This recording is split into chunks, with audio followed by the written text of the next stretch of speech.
Hello friends, welcome to an academy Indradhanush channel. और इस channel पे फिर से आपका बहुत बहुत स्वागत है। तो आज हम लोग पढ़ने वाले हैं sources of Indian constitution topic को। कल मैंने आपको कराया था आर्टिकल्स ऑफ इंडियन कॉन्स्टिट्यूशन, आज होगा सोर्सेस ऑफ इंडियन कॉन्स्टिट्यूशन। तो स्टार्ट मैंने किया है पॉलिटी टॉपिक से। देखिए, पॉलिटी में जो है 3-4 टॉपिक इंपॉर्टेंट है जिसका वेटेज ज़्यादा है। मैंने आपको जीके के स्ट्रेटेजी वीडियो में ही बताया था कि कौन कौन से टॉपिक इंपॉर्टेंट है। तो पॉलिटी में पहला तो हो गया आपका आर्टिकल्स, दूसरा हो गया sources of Indian constitution, third हो गया अमेंडमेंट, फोर्थ टॉपिक हो गया आपका president, prime minister, chief minister, governor और जो मिसलेनियस चीज़ है वो। तो अगर आप ये 3-4 टॉपिक्स को अगर अच्छे से कवर कर लिए तो मैक्सिमम चांस है कि आपका पॉलिटी में एक भी क्वेश्चन नहीं छूटेगा, क्योंकि जो रिसेंट पैटर्न देखा गया है टीसीएस का उसमें इन्हीं सब टॉपिक से ज़्यादा क्वेश्चंस पूछा जा रहा है। ठीक है, इसीलिए स्टार्ट किए हैं पॉलिटी से। और मैंने आपको फर्स्ट टॉपिक कवर करा दिया है आर्टिकल्स। आज है सेकेंड टॉपिक जहां पर हम लोग सोर्सेस ऑफ इंडियन कॉन्स्टिट्यूशन के मोस्ट इंपॉर्टेंट क्वेश्चंस को कवर करेंगे। तो चलिए स्टार्ट करते हैं हम लोग अपने इस इंपॉर्टेंट सेशन को। तो सबसे पहले हम लोग देखेंगे इंपॉर्टेंट फैक्ट्स अबाउट कॉन्स्टिट्यूशन। तो क्या है कि संविधान सभा को संविधान बनाने में कितने साल लगे? तो 2 साल 11 महीने और 18 दिन लगे। तो ये टाइम फ्रेम पूछा जाता है कि the constituent assembly took 2 years 11 months and 18 days to frame the constitution. तो ये आप याद रखेंगे टाइम पीरियड कि 2 साल 11 महीने और 18 दिन लगे थे इसको फ्रेम करने में। नेक्स्ट है कि there were 22 parts, 395 articles and 8 schedule in the original constitution. जब कॉन्स्टिट्यूशन बनाया गया था उस वक्त कितने आर्टिकल्स थे? 395 आर्टिकल्स थे, 8 शेड्यूल थे और 22 पार्ट्स थे। फादर ऑफ इंडियन कॉन्स्टिट्यूशन ये किसे कहा जाता है? तो डॉक्टर भीमराव अंबेडकर को कहा जाता है father of Indian constitution. Next है, इसे 26 नवंबर 1949 को भारत की संविधान सभा द्वारा अपनाया गया और 26 जनवरी 1950 को प्रभावी हुआ। तो कब अपनाया गया था? तो 26 नवंबर 1949 को। और ये इफेक्टिव कब हुआ? 26 जनवरी 1950 से ये इफेक्टिव हुआ। और आपको मालूम है कि 26 जनवरी को क्या होता है? रिपब्लिक डे होता है। चलिए तो स्टार्ट करते हैं फर्स्ट क्वेश्चन के साथ।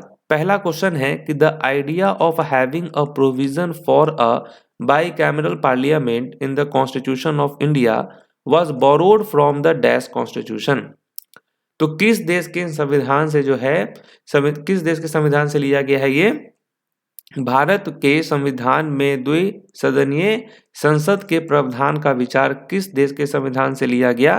तो ब्रिटिश से लिया गया। ठीक है, ब्रिटिश कॉन्स्टिट्यूशन से ये लिया गया है।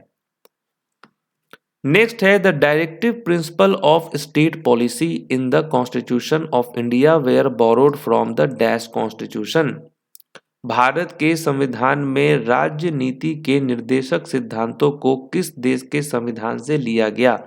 Directive principle of state policy, ये काफी ज्यादा बार पूछा गया क्वेश्चन है। ये directive principle of state policy ये लिया गया है आयरलैंड से।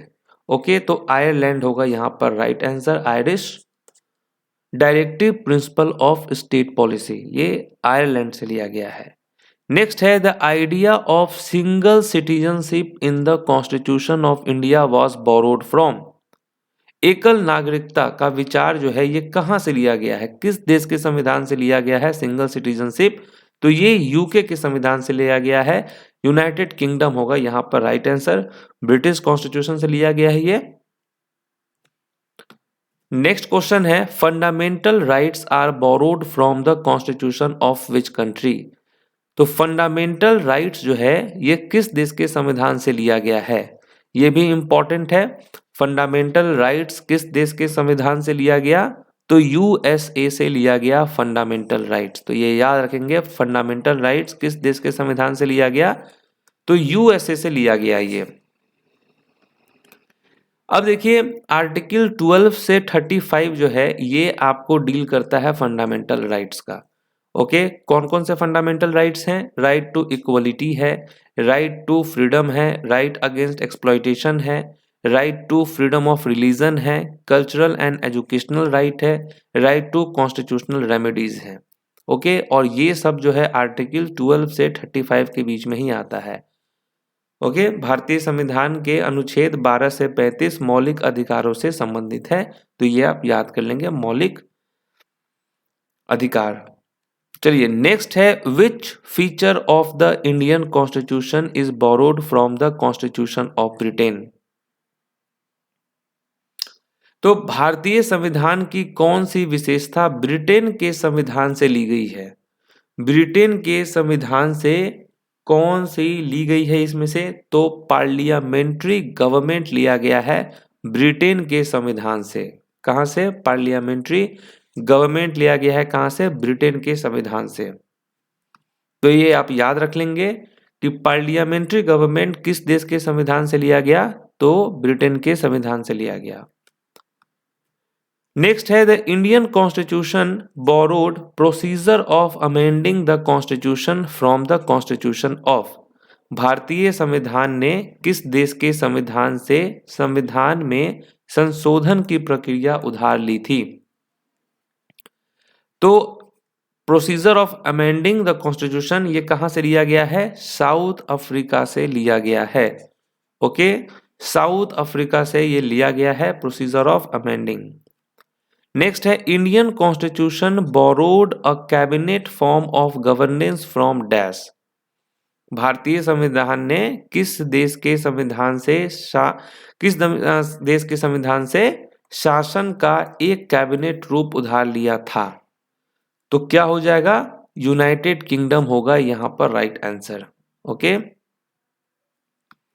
नेक्स्ट है, इम्पीचमेंट ऑफ द प्रेसिडेंट। ये तो डेफिनेटली आप जानते होंगे इसका आंसर कि राष्ट्रपति पर महाभियोग किस देश के संविधान से लिया गया है? तो इम्पीचमेंट वाला जो प्रोसेस है ये लिया गया है यूएसए के संविधान से। ओके, इम्पीचमेंट जो है ये किस देश के संविधान से लिया गया है? तो यूएसए से। Post of vice president are borrowed from the constitution of which country. उपराष्ट्रपति का पद किस देश के संविधान से लिया गया है? पोस्ट ऑफ वाइस प्रेसिडेंट जो है ये भी यूएसए से लिया गया है। तो राइट आंसर क्या होगा? यूएसए।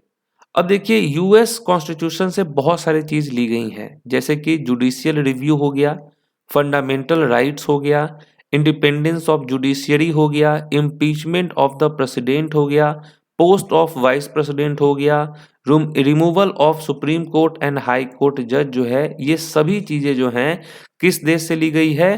तो यूएसए से लिया गया है, यूएस के संविधान से ली गई है ये सारी चीजें। इसको आप याद रख लेंगे। नेक्स्ट है, fundamental duties are borrowed from the constitution of which country. अब देखिए यहां पर बात हो रही है फंडामेंटल ड्यूटीज की। फंडामेंटल राइट्स तो आपने देख लिया, फंडामेंटल राइट्स कहां से लिया गया था? फंडामेंटल राइट्स लिया गया था यूएस के संविधान से। यहां बात हो रही है फंडामेंटल ड्यूटीज की, मौलिक कर्तव्य की, तो वो लिया गया है यूएसएसआर से लिया गया है।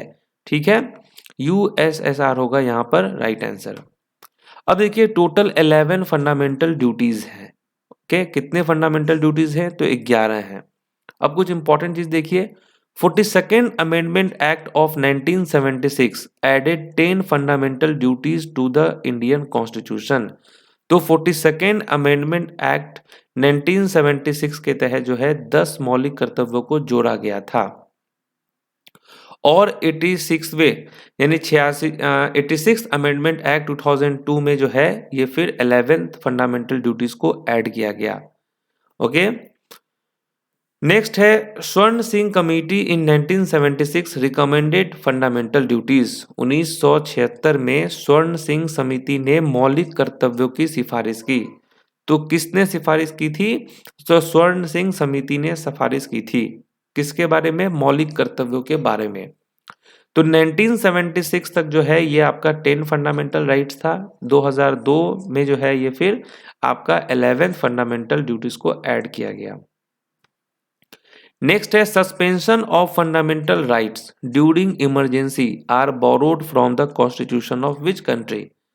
आपातकाल के दौरान मौलिक अधिकारों का निलंबन किस देश के संविधान से लिया गया है?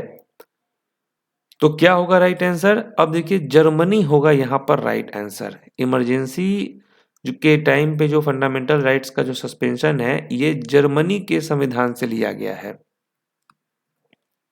नेक्स्ट है in the Indian constitution the principle of liberty is borrowed from which of the following countries.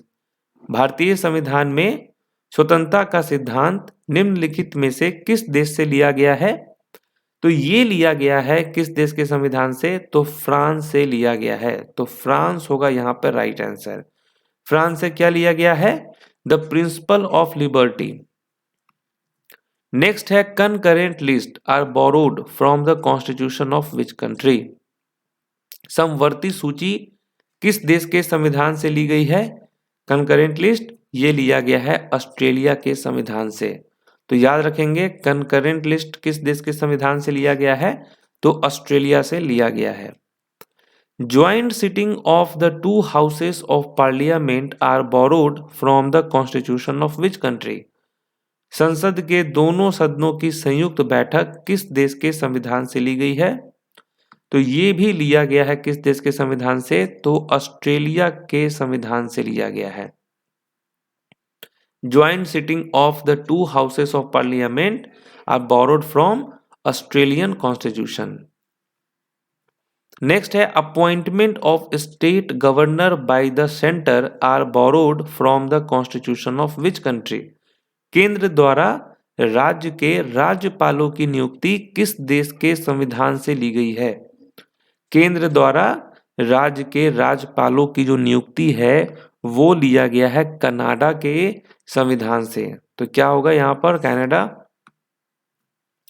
Next है nomination of members to Rajya Sabha are borrowed from constitution of which country.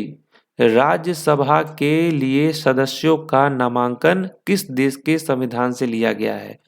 Nomination of members to Rajya Sabha are borrowed from Ireland. Ireland होगा यहाँ पे right answer. Ireland के संविधान से लिया गया है ये nomination of members to Rajya Sabha. Method of election of the president are borrowed from the constitution of which country. राष्ट्रपति के चुनाव की पद्धति किस देश के संविधान से ली गई है? तो method of election of the president are borrowed from Ireland. Okay, Ireland के संविधान से ली गई है ये process method of election of the president. Procedure established by law are borrowed from constitution of which country. कानून द्वारा स्थापित प्रक्रिया किस देश के संविधान से ली गई है? Procedure established by law are borrowed from Japan. तो जापान के संविधान से ली गई है ये procedure established by law. Next है idea of social economic and political justice in preamble is borrowed from the constitution of which country. प्रस्तावना में सामाजिक, आर्थिक और राजनीतिक न्याय का विचार किस देश के संविधान से लिया गया है? प्रस्तावना में सामाजिक, आर्थिक और राजनीतिक न्याय का विचार जो है ये रसिया के संविधान से लिया गया है। तो यहां पर क्या हो जाएगा राइट आंसर? रसिया होगा करेक्ट आंसर। नेक्स्ट है concept of republic is borrowed from constitution of which country. तो कंसेप्ट ऑफ रिपब्लिक जो है ये किस देश के संविधान से ली गई है? तो फ्रांस के संविधान से ली गई है कंसेप्ट ऑफ रिपब्लिक। नेक्स्ट है writ is borrowed from the constitution of which country. Writ किस देश के संविधान से ली गई है? तो ये ब्रिटिश के संविधान से ली गई है। ओके, नेक्स्ट है गवर्नमेंट ऑफ इंडिया एक्ट 1935। अब ये भी इंपॉर्टेंट है।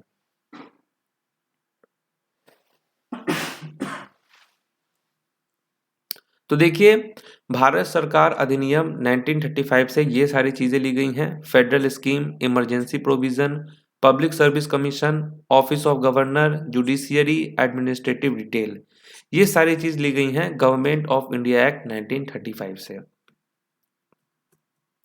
और तो ये रहा आपका सोर्सेस ऑफ इंडियन कॉन्स्टिट्यूशन से रिलेटेड मोस्ट इंपॉर्टेंट वीडियो। अब इस वीडियो को अगर आप एक दो बार देख लेंगे तो डेफिनेटली है कि ये टॉपिक आपका कवर और अगर क्वेश्चन आया तो यहाँ से 2 मार्क्स आपको 110% है कि आएगा ही आएगा, क्योंकि इसके अलावा कोई क्वेश्चन बनता ही नहीं है। ठीक है। अब जो हमारा नेक्स्ट टॉपिक है वो है अमेंडमेंट, संशोधन। ओके, ये टॉपिक तो सबसे ज्यादा इंपॉर्टेंट है। अगर हम बात करें सीजीएल मेंस का, तो मेंस के एग्जाम में तो 110% है कि यहां से क्वेश्चन आएगा। आर्टिकल से तो क्वेश्चन रहेगा ही रहेगा, अमेंडमेंट से भी क्वेश्चन रहेगा। सोर्सेस ऑफ इंडियन कॉन्स्टिट्यूशन ये भी इंपॉर्टेंट है, लेकिन मेंस के लिए इंपॉर्टेंट थोड़ा सा कम है। लेकिन सीएचएसएल और एमटीएस के लिए तो बहुत इंपॉर्टेंट है सोर्सेस ऑफ इंडियन कॉन्स्टिट्यूशन। लेकिन अमेंडमेंट जो है ये तीनों एग्जाम के लिए इंपॉर्टेंट है। तो कल आप लोग अमेंडमेंट पढ़ के आएंगे। अमेंडमेंट से रिलेटेड मोस्ट इंपॉर्टेंट क्वेश्चंस यहाँ हम लोग देखेंगे अपने इस चैनल पे। तो कल मिलते हैं हम लोग नेक्स्ट टॉपिक में। तब तक के लिए जो है ऑल द बेस्ट।